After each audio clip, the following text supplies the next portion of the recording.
Cooper Flagg won the 2026 Rookie of the Year, so today we're adding onto his resume by making him the greatest player of all time. At the beginning of every season, we get to help Cooper Flagg out by spinning this upgrade wheel. So at the start of his second NBA season, he gets his first upgrade, and we're gonna land on plus 10 to all his rebounding attributes. Before we even hop into player progression, Cooper Flagg's an 88 overall. He's gonna stay that way even with the upgrades. But before we go into player progression, we're gonna hop in the draft lottery. The Mavericks have the 7th best odds, and they're gonna stay at pick number 7. I'm just gonna sim to our pick and see if we can get anything good here. The one good thing is this draft class is good. Caleb Wilson is here. In real life, he's supposed to go number 4. And on 2 out of 3 of these draft boards, he is the top guy, so I'm gonna take him. We also have another pick. It is a second round pick, pick number 30. I'm just gonna take whoever has the highest potential. Dash Daniels has all NBA potential. There are a couple guys here with all-star potential, but I think Dash Daniels might be the best pick here. Yeah, I'm not gonna think twice about this. I'm gonna take him. So I'd say that was a pretty successful draft. Boozer's gonna go to the Kings, Darren Peterson's on the Jazz, and AJ's on the Grizzlies. I still can't believe Caleb Wilson fell all the way down to the 7th pick. I have no complaints though. We have our 3 rookies. But now it's time to go to player progression and see what Cooper Flagg's overall is. He's up to a 91. He's the best player on the team. I'm very surprised Kyrie's not dropping at 34 years old. I have no complaints about that though. So with Kyrie finally healthy, let's see how him and Cooper Flagg will do in their first season as a duo. Jokic is gonna win the MVP because of course he does. Darren Peterson averages 21, 6, and 7 to win the Rookie of the Year. And in the first round, the Mavericks have to go up against Jokic. On the season, Cooper Flagg's points per game dropped from 21 to 20. That is very surprising. His field goal percentage went up, but I guess he took less shots being on the team with Kyrie, who averaged 24 points a game. The Nuggets look the exact same, and so do we, except for the fact that we traded Najee Marshall for Aaron Nesmith at the deadline. And I hope we win this series, because for every playoff series Cooper Flagg wins, he gets to spin the upgrade wheel again. But he's gonna need a lot of upgrades, because the goal of this video is for Cooper Flagg to retire with a better resume than Michael Jordan and LeBron James. Here goes nothing. Cooper Flagg's first ever playoff game they're gonna lose. They got cooked by Jamal Murray and Jokic. Kyrie had 22 and so did Cooper Flagg, but he shot 10 for 26. That's not a good start. Hopefully it doesn't keep going that way as the Nuggets take game 2 by just 2 points. The Mavericks blow out the Nuggets in game 3 and they win game 4. And it looks like they're gonna use that momentum to take a 3-2 lead in the series. Kyrie had 24, Caleb Wilson had 17, and Cooper Flagg had a great game. Actually, never mind. He shot 4 for 17. I'm glad he's not just a scorer. He can impact the game in other ways. But in game 6, the Mavericks have a terrible fourth quarter. They don't even put up 20 points, and just like that, we're going to game 7. You know you're cooked when Derek Lively was your leading scorer. Kyrie only put up 15. He shot bad. Rob Dillingham shot 4 for 16. Cooper Flagg 4 for 11. He didn't even put up 10. And Jamal Murray cooked us again. But in game 7, the Mavericks had an amazing third quarter, and they're gonna walk out with the win in the series. All thanks to Brandon Williams leading the team in scoring and Cooper Flagg putting up 24. Kyrie is nowhere to be found. He had 4 points. I'm not complaining. At least we won. We have to play the Timberwolves in the second round. But before we do that, Cooper Flagg gets his second upgrade on the wheel, and he's gonna get plus 10 his athleticism attributes. We were so close to getting Kyrie Irving's handles. That would have been funny being on Kyrie's team. And with plus 10 to all of Cooper Flagg's athleticism, he's gonna go from a 91 to a 92 overall. So hopefully that can help him to keep up with Anthony Edwards. Game 1's gonna go to the Timberwolves. They take it by 6 points. They win game 2 by 8. Game 3, the Mavericks won by 19. That's a good sign, and they tie the series up. Back-to-back series with an important game 5. We have a back and forth one. And with 2 minutes to go in game 5, the Mavericks are up by 2. They could have scored there, but they're gonna try to get a better shot here. Kyrie's gonna wait for the screen. He pulls the 3 over Ant, and he's gonna miss. Jaden McDaniels on the break with the in and out. He's getting stopped by Rob Dillingham somehow. I also have no idea how he's on the team or who we even traded for him. Julius Randle's gonna use the screen from Gobert. What is that shot? I don't know what he thought he was cooking there. Kyrie with the behind the back, step back, mid-range, he's gonna brick. I thought that was for sure gonna go in on the other end. Rudy Gobert gets left wide open, and we're all tied up. Kyrie or Cooper Flagg are gonna have to do something here. Kyrie's gonna cross up Ant. He almost throws a turnover. PJ Washington goes back to Kyrie. He pulls the 3 over Ant, and it's good. Jaden McDaniels is gonna use the screen. It doesn't get him anywhere, but Naz Reid is left wide open, and he's gonna miss the 3. I don't know what kind of defense PJ Washington was playing there on the break. They go to Rob Dillingham. He's gonna swing it to PJ, to Cooper Flagg, who finally touches the ball. He finds Kyrie. The contested 3's off, but it is somehow Mavericks ball. That looked like it was off of them, but they get another chance here. Kyrie being guarded by DiVincenzo. He's not doing anything. He's gonna use the screen, the cross. He drives past DiVincenzo. He dumps it off to Gafford, and his layup's gonna miss. 93% of people who watch me aren't subscribed, so make sure to subscribe to help me hit my goal of 35,000 subscribers. The Timberwolves have 12 seconds here to tie it with a 3. They're gonna inbound it to DiVincenzo. He just chucks up the 3, and they can't get the board. The Timberwolves had to foul, and unfortunately for them, Cooper Flagg missed his first free throw, but he made a second,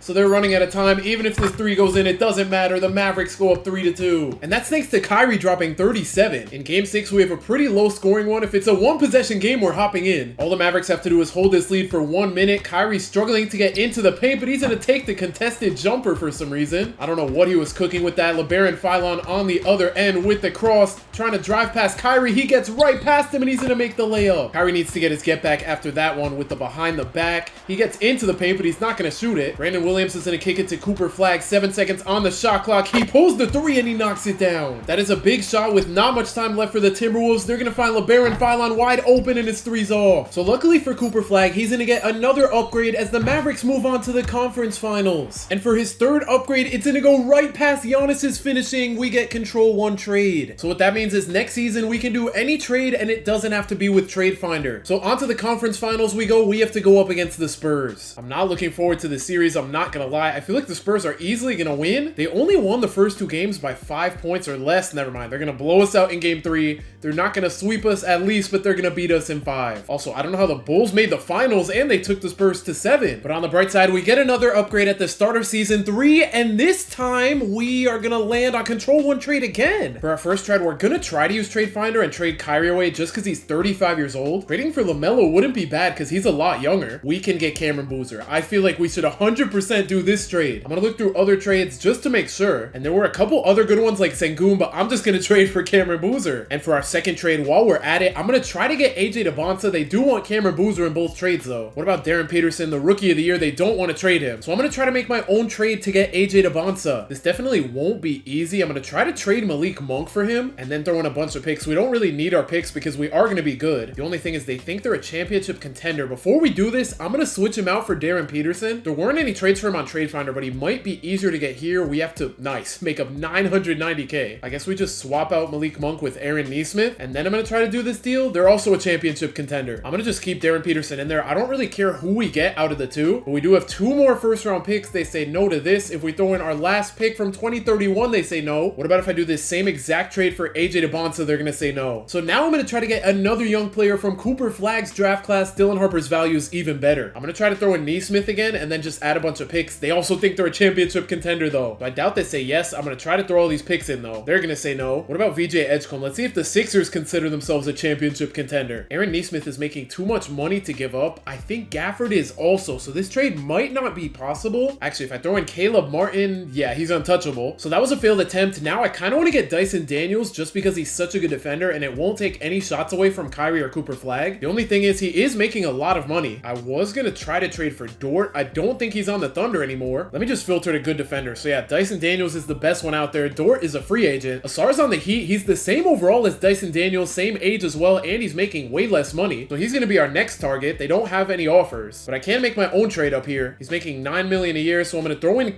oh, not Caleb Wilson. Wrong Caleb. I meant to throw in Caleb Martin. They're not a championship contender. That is a good sign because I do have all these picks. 1 pick they're gonna say no to, 2 picks they say no. If we're throwing a 3rd from the Timberwolves, they still say no. 4 picks for Asar Thompson feels kind of crazy. We're gonna be a good team for all, so these picks aren't gonna be valuable, and they still don't want to give them up. I could go for Jalen Suggs, but he's making even more money than Dyson Daniels. I'm gonna try for Herb Jones next. He's a pretty low overall, so this should be easy to do. We could give up PJ Washington, Gafford, Christie, and Caleb Martin. Caleb Wilson, we're not doing that, or Nesmith. And honestly, I think this trade is the best just because Christie's on a 1-year deal. He's probably not gonna get that much better, and he only averaged 6 last year. And I know Herb Jones only averaged 4, but he is here to strictly defend. So Herb Jones, welcome to the team. So now with our new and improved team going into player progression, Cooper Flagg's up to a 94, Boozer's an 85, Caleb Wilson and Lively are both 83s. And this guy who we picked in the 2nd round, he barely played last season, but he's up by 5. But now without Kyrie, our starting point guard is a 74 overall. So we're gonna go ahead and make Cooper Flagg a point guard since that's his secondary position. He is gonna drop from a 94 to a 92 overall, but honestly, I'm fine with that because now we have Herb Jones in the starting lineup. Luka's gonna win the MVP averaging 40. Darren Peterson went from rookie of the year to 6th man of the year. Caleb Wilson's gonna win the MIP going from 8 to 17 points a game. And the Mavericks win the coach of the year. They're the 1 seed winning 64 games. Cooper Flagg's gonna make the All-NBA second team this season. He's up to 25 points, 9 rebounds, and 6 assists a game without Kyrie. We gotta get that 3-point percentage up though. And also, Luka just broke Curry's record for the most threes in a season. The Lakers are a play-in team, so we might have to play them in the first round. Instead, we have to play the Jazz. They look like a pretty well-rounded team, and they have Darren Peterson off their bench. So here goes nothing. Game 1, the Mavericks are gonna win by about 20. Game 2, they win by about 10. Game 3, they're gonna take by almost 30 points, and they're gonna sweep. So that's gonna give us another another upgrade for Cooper Flagg, and this time we're gonna get Giannis's finishing, and that's gonna move Cooper Flagg from a 92 to a 93 overall. Round 2, they have to play the Suns, who also look pretty well-rounded. Jalen Green starting at small forward feels very weird just because I think he's like 6'4". Herb Jones is probably locking him up right now as the Mavericks go up 3-0. They can't sweep, but they make it out in 5. Back to the wheel we go. This time Cooper Flagg is gonna get plus, oh, never mind. He gets a random rating to 99. That looks like it's on the shooting attributes, but instead we got the random number generator, attribute number 1 through 36. We get 29, and that doesn't do much. Cooper Flagg's speed goes up by 5. But now in the conference finals, we have to play the Spurs. They look really good. Cooper Flagg gets to guard Dylan Harper. Hopefully he can lock him up. Game 1, the Mavericks win by 3. Game 2, they blow out the Spurs. Game 3, the Spurs are going to blow out the Mavericks, though. They're not going to tie the series up. Mavericks go up 3-1. They win the series, and they have to play the Heat in the finals. The Heat made the finals as a 6 seed, and other than Hero and Bam, their starting lineup is completely different. Let's see if Cooper Flagg can win a championship in just his 3rd season. The Heat are going to take game 1 and 2. I don't get how. They won 43 games on the season. Meanwhile, the Mavericks won 64. The Mavericks are about 20 games better than the Heat. Let's see if they can tie the series up, and they can. So no home team has won a game yet, but in game 5, that's finally about to change. Cooper Flagg had 30 points with 18 rebounds. We're not going to look at the turnovers. Triple-double with turnovers is diabolical. Wait, is that Jimmy Butler? Jimmy Butler went back to the Heat. What is going on? The fact that he's coming off their bench is crazy too. Bam only had 13. Hero only had 10. And in game 6, the Mavericks are going to win 4 straight games to take down the Heat and win Cooper Flagg his first championship. And at the age of 21, Cooper Flagg's going to walk away with his first finals MVP. So his career is off to a great start, but now to become the GOAT, he needs to break the record for MVPs and finals MVPs by winning 7 each. For winning the finals, Cooper Flagg's going to get plus 10 to his defensive attributes. That's going to move him from a 93 to a 94. And at the start of his 4th season, he gets to spin the wheel again. We're going to get a top 20 free agent. Back to the random number generator we go, 1 through 20. We're going to get the 8th best free agent. Let's take a look at who that is. So we have Luka 1, Kyrie 2, 3, 4, 5, 6, 7, 8. We're going to get Zion. So now the team should be even better. Cooper Flagg's at 97, Boozer's at 90. We also picked up DeJounte Murray in the offseason along with Zion. Caleb Wilson is not getting better for some reason. That's kind of concerning. But we're a pretty deep team with every single player on the screen being 80 overall or better. Wemby's going to win the MVP, averaging 27 and 15 with 3 blocks a game. Darren Peterson is still a 6th man. Scoot Henderson just averaged 30, and the Mavericks win 69 games. Luka's on the Nets now. He just dropped from 40 to 32 points a game. And Cooper Flagg gets left off the All-NBA teams. He's down to 23 points, 8 boards, and 6 assists a game. And I guess us being well-rounded means a lot of people's points are dropping from last year, except for DeJounte. He averaged 20, but Zion's down from 27 to 21. Caleb Wilson's down from 17 to 12 points a game, but I cannot complain. We almost won 70 games on the season. In round 1, we have to play the Lakers, who have Bilal as their best player. That series was easy. I hope we can get some sort of shooting upgrade for Cooper Flagg. We're gonna get finishing. And in round 2, we have to play the Blazers, led by All-NBA first-team member Scoot. Game 1, the Mavericks are gonna blow them out. Game 2 is another blowout. Game 3 goes to the Mavericks. It's not a blowout, but they are gonna sweep. So for Cooper Flagg's next upgrade, he's gonna get Wilt Chamberlain's rebounding. So his offensive rebound goes from a 58 all the way up to a 98, and then his defensive rebound goes from 83 to 99. But in the conference finals, we have a tough matchup. We have to play the 2nd-seeded Thunder. They replaced Lou Dort with Elijah Arenas. Oh my gosh, we just blew them out in game 1. Shea was the only one who showed up for them. That is a good sign. Game 2 is also going to go to us. We have a super high scoring game. That makes me feel really good about our chances to repeat in the finals. We have not lost the game yet. So for making the finals, we get another upgrade, and we're going to land on Trade Finder. So that takes the Mavericks onto the finals, where they're going to be playing a play-in team, and it looks like that team is going to be the Celtics. Outside of Jason Tatum and Jaylen Brown, they do not look good, but we should be able to win back-to-back championships here. We're going to win game 1 by 40. DeJounte Murray is low-key going for that finals MVP. Game 2 is also going to go to us. Game 3 is going to go to us in another blowout. DeJounte is cooking. He might legitimately win finals MVP. And in game 4, the Mavericks are going to blow out the Celtics and complete the sweep, making Cooper Flagg a 2-time champion. And I'm not going to lie, I'm surprised he's winning the finals MVP over DeJounte. But that brings us one step closer to making Cooper Flagg the greatest player ever. DeJounte was a great pickup. He led the team in scoring, assists, and steals in the finals. Cooper Flagg just got it because the rebounds and the blocks. So for winning the finals, Cooper Flagg is going to get 99 pass tendency. That is big. This past season, he averaged 6 assists a game, but with his dish to open man tendency going from 30 to 99, he might be able to average a triple-double. That's also big considering he's the starting point guard. At the start of his 5th season, he gets another upgrade, and it's going to be another tendency 1. So along with passing the ball more, he's going to be getting the ball more. We did land on Trade Finder, so I kind of want to do something in the offseason. Cooper Flagg is a restricted free agent. I think he's going to stay on the team, but I'm going to wait till till the trade deadline to do the trade just to make sure. Last thing I want to do is make a trade just for him to be off the team. He is going to stay on the team, and he's a 99. Boozer's up to a 91. I don't know what's up with Caleb Wilson. He just stopped progressing. But Dash Daniels is finally up to an 81 overall. He's barely gotten minutes. Now he finally should. Also, last season we signed Thomas Sorber. He's barely gotten minutes. I'm not going to lie. I am going to save the trade for a different season. I'm not going to show you guys the record yet, but you guys see all the wins on the screen. We have an insane record. Cooper Flagg is finally going to win his first MVP, and just like I said, he averaged a triple-double. And the Mavericks have the best record ever. We did fall off a little bit technically because we had 2 losses at the deadline, but going into the playoffs, I am not concerned. I'm just going to sim this first round. I'm not even going to look at the team we're going up against. I hope I don't have too much confidence in this team and that this doesn't backfire on me. We are going to get plus 10 to his shooting attributes though, and that is big because in the playoffs, he's shooting terrible from 3. He's finally up to average on the regular season, but now he's going to have a 98 mid-range and his 3 goes all the way up to an 86. Round 2, I'm also not going to look at the team. We are just so good, we're going to sweep them. And that's going to give us plus 10 to Cooper Flagg's shooting attributes again. Before the upgrades, he shot 14% from 3 in that first round, 47% in the second round, and now with a maxed out mid-range, maxed out free throw, and 96 three-pointer, that might even go up now. But we do have to go up against a big 3 of Wemby, Dylan Harper, and Stephon Castle, so we are going to take this series game by game. Game 1's going to go to us in a blowout. Game 2 also goes to us. Game 3, we are going to win by 45 points, and we're going to sweep them. Imagine we get something else shooting related. We are not, but we are going to get plus 10 to his playmaking attributes. That's pretty good, and that goes hand in hand with the 99 dish to open man tendency. The Hawks just blew a 3-1 lead, so we do have to face the other 1 seed. They actually look really good. They're 4th worst player in their starting lineups at 86. But we're the best team of all time. We should be able to complete this 3-peat. Game 1 goes to us. They take game 2 from us. Game 3, we're going to win by 13. Game 4, we take a 3-1 lead. And despite being down 13 at halftime, the Mavericks are going to win the series in 5 and 3-peat. So Cooper Flagg is now a 3-time NBA champion, and he's going to win his 3rd finals MVP at the age of 23. 6 MVPs and 4 finals MVPs to go until we can officially call him the GOAT. For winning his 3rd championship, he's going to get another shooting attributes upgrade. He started the playoffs with a 76 3, and now he has a 99 3 and a 99 post fade. All his shooting attributes are maxed. And at the start of season number 6, he's going to get Kyrie Irving's handles. We do have that trade finder upgrade from a couple seasons ago. I think I might try to trade DeJounte just because he's older. And we're going to trade for Darius Acuff Jr. I know he's not a good defender in real life, but in this universe, he has a perimeter defense. Better than DeJounte Murray's. So Darius Acuff, welcome to the team. Let's see who else is going up in overall. Acuff's an 85, and Cameron Boozer is off the team. That is not good. I didn't even realize that. Let's filter to power forwards. He's the 5th best power forward in the league, and he left for the Kings. And the worst part about all this is the Kings is the same exact team we got him from. So now our starting lineup looks completely different, adding Darius Acuff Jr. to the team. Caleb Wilson's a full-time starter now, and Thomas Sorber barely even played for us last season, but they have him starting over Derek Lively. Cooper Flagg's gonna win back-to-back MVPs, averaging a triple-double again. We almost tied our record from last season, but we didn't because we lost 3 of our last 4 games. Luka's still on the Nets, and Wemby's on the Lakers now. Imagine Luka would have stayed. That duo would have been crazy. Just like last season, I'm gonna sim to the conference finals. In the first round, we're gonna sweep the Trailblazers, and that's gonna lead to us getting plus 10 to Cooper Flagg's rebounding. And I mean, with us getting Wilt's rebounding before, it barely does anything, but now his rebounding is maxed. Round 2, we have to face the Timberwolves. I'm also gonna sim this round. We are dominating every team that steps on our path, and now we get Cooper Flagg plus 10 to his athleticism. So now almost every athleticism attribute is gonna be maxed except for his strength. But in the conference finals, we have to play the Thunder again. They have Mikhail at their 2 guard instead of Elijah Arenas, and they have Marvin Bagley at center instead of Hartenstein. I'm not gonna lie, they do look worse than last year. They are gonna take game 1 though. Cooper Flagg had a good game, so did Dash Daniels, but for them, they had 3 people put up 20 or more, almost 4. That's not a good start. Game 2, let's see if we can at least tie the series up. We're gonna blow them out. Zion went off. Game 3, can we take the lead? We can't. We're gonna get blown out. We tie the series up again though. But in game 5, the Mavericks went crazy after that first quarter to go up 3-2. Zion had a double-double. 11 assists from Zion's crazy. Acuff had 25 and 7. Cooper Flagg had a triple-double. Shea had 38, but it wasn't enough. And in game 6, I think we're up by enough to win this game. If it is a 1-possession game, we are gonna hop in, but we're up 8. And just like that, we're gonna make the finals. We're either playing the 2nd or the 4th seed, and we're gonna be playing the 2nd seeded Sixers. They still have Maxey and Edgecombe running their team, but other than that, they don't look that good. The West has just looked better than the East every single time we've been in the finals we've won. And this year wouldn't be any different as Cooper Flagg wins his 4th championship in a row. Cooper Flagg's 24 years old, and he already has the same number of finals MVPs as a 41-year-old LeBron. So at this point, he just needs 5 regular season MVPs and 3 finals MVPs to become the undisputed GOAT. For winning the finals, he gets yet again another upgrade, and this time we get a top 15 15 free agent. Back to the random number generator, we're gonna get free agent number 3. That is big, and on top of that, at the start of season 7, he gets plus 10 to his defense. Moment of truth, to free agency we go. We get the 3rd best free agent, and it's this guy named Kirk Scott. He's up to an 89. He was just an 85 in free agency. We also have Acuff Jr. and Daniels going up. Once again, I don't know why Caleb Wilson's staying around the same overall. He has been pretty good for an 83 though, but he's gonna have to come off the bench because with an 89 point guard on the roster now, I'm gonna move Cooper Flagg back to a small forward. Cooper Flagg's gonna win another MVP. He's barely off a triple-double. That brings him up to 3 MVPs on his career. He's also gonna win his first Defensive Player of the Year, and the Mavericks have the best record of all time again. You know what that means? First round, we're just gonna sim it. We're facing the Grizzlies. We should sweep. We don't, but we make it out in 5. That's gonna leave us with another upgrade on the upgrade wheel, and we get plus 10 to Cooper Flagg's shooting. Nice. Every single shooting attribute is 99 except his post fade. We could have had a respin, but we're not gonna get one. It's whatever though. Now we have to go up against the Spurs. We should sweep. They are the 5 seed, but we're gonna make it out in 5. That's gonna take us back to the wheel, and now we get plus 10 to Cooper Flagg's defense. A lot of his defensive attributes are already 99, but now his steal and his block are getting up there. In the conference finals, we have to play the Clippers, who are gonna take game 1, but this happened last season, I should say. In the conference finals, we started down 0-1, so I'm not worried. We're gonna take a 3-1 lead and win 4 straight. And for winning that round, we are gonna land on a top 5 free agent in the offseason. Let's go to the random number generator while we're here, and we're gonna get the 4th best free agent. So now in the finals, we could play the Magic again, and we're going to. We played them 2 seasons ago. They were either the 1 or 2 seed. Now they're the 4 seed, and they are gonna take game 1. But the Mavericks take a 2-1 and a 3-1 lead over them, and the Mavericks are pretty easily gonna win in 5, making Cooper Flagg a 5-time champion. So Cooper Flagg officially passes LeBron in finals MVPs. Now he just needs to pass MJ. For winning that series, he gets plus 10 to his finishing attributes. And at the start of season 8, Cooper Flagg is going to land on Wemby's defense. I almost forgot the team is also going to get better because we get the number 4 best free agent, and we're going to get Alex Jackson. So now we have Scott going up to a 90. Dash Daniels is an 89. We have 88 Jackson. This guy Dawson was an 82 last season. I don't think he played for us. Oh, he did. He averaged 13 for us. He was our bench point guard, and now he's still going to be our bench point guard, but he is really good. Zion's starting to drop, unfortunately, but he did average 26 points a game last year for us. And Caleb Wilson, I cannot believe he's staying at an 83 overall. He's been pretty inconsistent, having some good seasons and some bad ones. I thought he'd be a 90 by now. Cooper Flagg wins another MVP, even though he's down to 24 points a game. He also wins his 2nd Defensive Player of the Year. Wemby's gonna win the Clutch Player of the Year, averaging 37 points per game. And the Mavericks set the record for the best team of all time for a 3rd time. You guys know the drill. We're just gonna sim till the conference finals. Round 1, we just won in 7. That is the last thing I expected to happen. We're at least gonna get plus 10 to Cooper Flagg's athleticism. And I know we just went to a 7-game series, but I'm gonna sim the 2nd round. We're gonna sweep. So it looks like that 1st round was just a fluke, thank goodness. We're gonna get plus 10 to Cooper Flagg's finishing. All that does is put his dunk and his post hook up by 1. In the conference finals, we have to play the Timberwolves, who don't have Anthony Edwards anymore. And honestly, they look kind of underwhelming for a 2 seed. I feel like we might be able to sweep them as well. We're gonna go up 3-0, and we are gonna sweep. We play the Magic in the finals for a 3rd time. They are the 1 seed though, so they're definitely better than before. But let's see how things are gonna go here. Game 1, we're gonna take. Game 2, we're also gonna take. Game 3, we take by 2. Paolo had 51 in a loss. That is heartbreaking. Cooper Flagg put up a 30-point triple-double. And Cooper Flagg ties Michael Jordan by winning championship number 6. And he's also going to win the finals MVP. He only needs 1 more to have the most of all time. For beating the Magic, he gets plus 10 to his finishing attributes, but all of them are at 99, so we're going to get a respin, and instead he gets plus 10 to his playmaking attributes. And at the start of season 9, he gets another upgrade. He's going to get a random rating to 99. We got the RNG pulled up, number 1 through 36. He gets attribute 4, but that's his close shot, which is at 99. Now we get 22, and that's really good. His steal goes to 99. That might have been his lowest attribute. In his 9th season, he's already up to 5 MVPs. This is an insane resume at 27 years old, and he's up to 3 Defensive Player of the Years. The Mavericks are still amazing, winning 76 games, so we're just gonna sim our way to the conference finals. Round 1, they're gonna sweep the Suns. That's gonna land us on 99 potential this late into Cooper Flagg's career, but it's already at 99, so we get a respin. So instead of 99 potential, he gets plus 10 to his finishing attributes. That's gonna take us on to round 2 against the Spurs. We win in 5, and even though Cooper Flagg's a 99, he's gonna get plus 5 to his overall now. So basically what that's gonna do is make all his attributes go up by 1, 2, 3, 4, 5. And at this point, his intangibles is his only attribute that's not at a 99. In the conference finals, they have to play the Timberwolves led by Devin Booker and Ace Bailey. But on paper, we look like the way better team. We're gonna take game 1 by just 6 points. Game 2, we're gonna blow them out. Cooper Flagg almost had a 50-point triple-double. Game 3 is also gonna go to us in a blowout, and we're gonna sweep. And because Cooper Flagg's a 99 overall, a lot of these upgrades aren't gonna help. We're almost gonna land on Trade Finder, and I'm gonna keep spinning until we get something that can help us. We are gonna land on Trade Finder this time. So on to the final finals we go. We're going to be playing the Heat. Anthony Edwards is on their team, but other than that, their team is not good at all. I don't know how this is a finals team. Game 1 goes to the Mavericks, Game 2 goes to the Mavericks, Game 3 goes to the Mavericks, and they're going to sweep the Heat to make Cooper Flagg a 7-time champion. And he's going to break the all-time record by winning finals MVP number 7. So now to become the GOAT, all he needs is 2 more regular season MVPs. And for winning the finals, he's going to get LeBron's longevity, and that's going to make his peak end age go from 32 all the way up to 35. At the beginning of Cooper Flagg's 10th season, he gets an upgrade to his athleticism, but none of his attributes started to drop yet, so we get a respin. Our first respin, we got plus 10 to his shooting attributes, which are all maxed out, and now we're going to get to control a trade. And at the trade deadline, we're going big or going home. We're 51-1 on the season on a 51-game win streak, which means we literally lost the first game of the season. And the one position we are lacking is center, so we're going to do this trade to get 2 better guys. And then for our second trade, I'm going to try to package those 2 guys and a bunch of first-round picks to get something. This 85 overall center might be the move. He's only making $12 million,